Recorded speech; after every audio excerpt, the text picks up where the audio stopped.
Salama tompoko, lasain'ny doktorina numéro 7 zao tsika androany Ndao horesahina manokana amin'ny tian'io tiany amin'ny Kristiana sy ny resaka tao-volo. Manana anjara toerana goavana tokomantsy eo amin'ny fiainantsika zanak'olombelona ity resaka volo ity. Raha tsy hojerentsika fotsiny ohatra ny amin'ny resaka endrikintsika ety ivelany mibaiko tanteraka mihitsy. Ny endrikintsika ety ivelany ety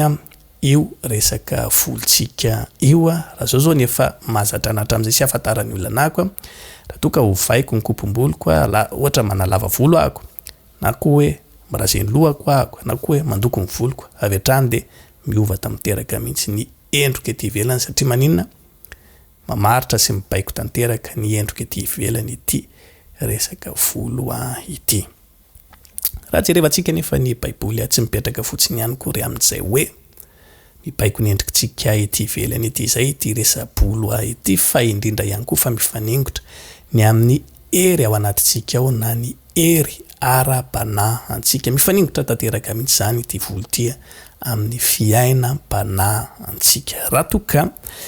miresakintsika na mijery ny tantaran'ny Samson ohatra any amin'ny mpitsara toko 7:15 dia namepetra mafy andro iray aman-dreny Andriamanitra tamin'ny fotoanandro mba tsy anapaka ny volon'ny Samson satria maninona tao no nitoeran'ny heriny.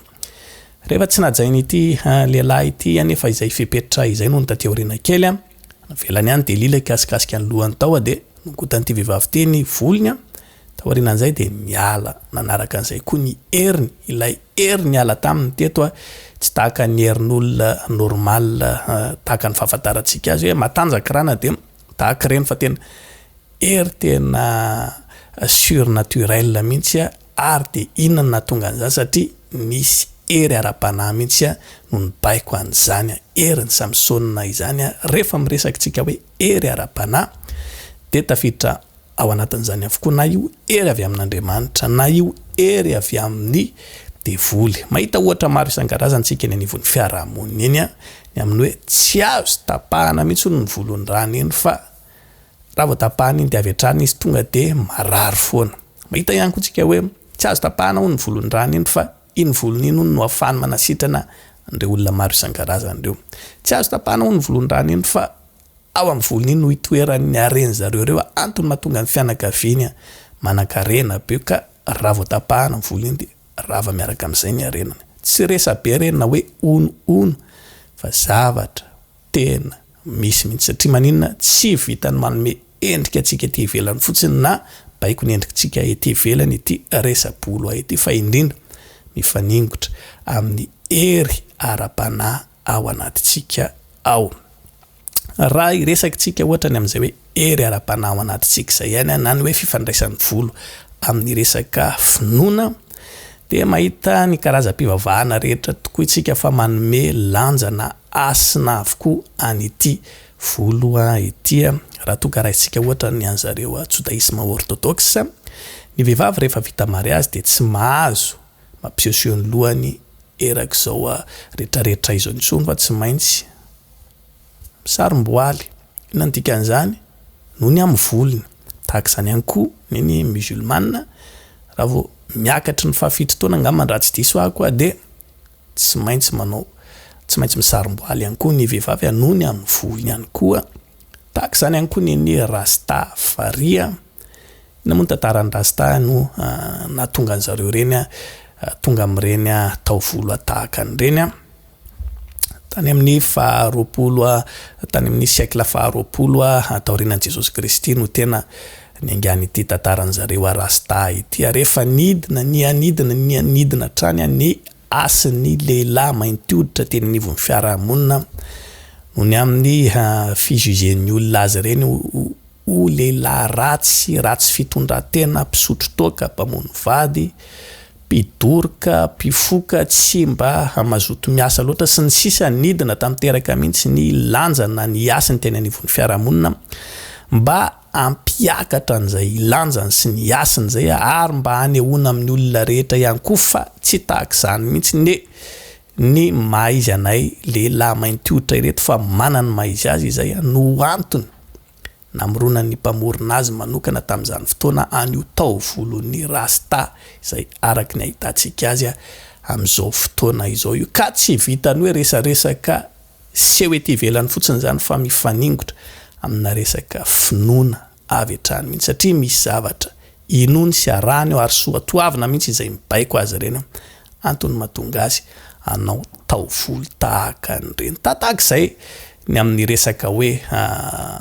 fifandraisan'ny volo sy ny finoana ity raha mbola horesantsika ihany koa raha ozy itsika mbola tsy afa-po amin'izany ohatra zany ihany zay niany zareo indianina ohatra mahatonga amin'ny vehivavy indiany reny rehefa mahita film karantsika de lava volo be foana zareo tsy tonga ho azy regny koa fa izay finoany zareo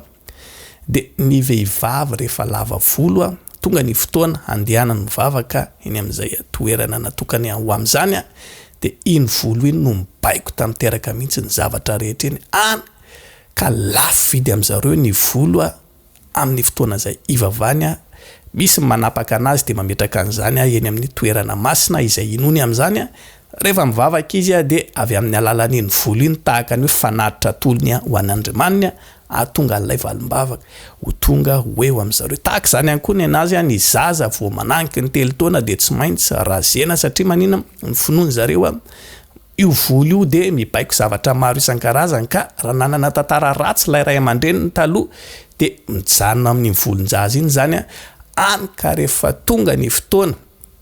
izay lehibiazany rehefa esorina tanteraka ny volony de miala manaraka an'izay ihany koa ny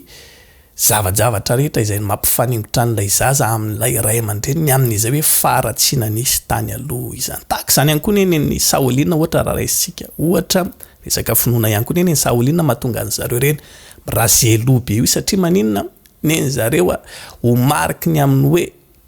tsy fidirany tsony mihitsy na fifandraisany amin'ny tontolo hafa akoatran'zareo ao anatin'ny vondrona saolina zareo reny tsy mifandray mihitsy amin'ny olona ety ivelany ety de ina ho mariky ny fankatoavany amin'izay lalàna sy fitsipika misy amin'ny fean'zareo izay ny finoany rehefa mbola misy volo izy de tsy mbola afaka tanteraka izay hoe fifandraisany amin'ny tontolo ety ivelany ety izay fa une fois raha zay tanteraka alohany malama tanteraka lohany iny tapaka tanteraka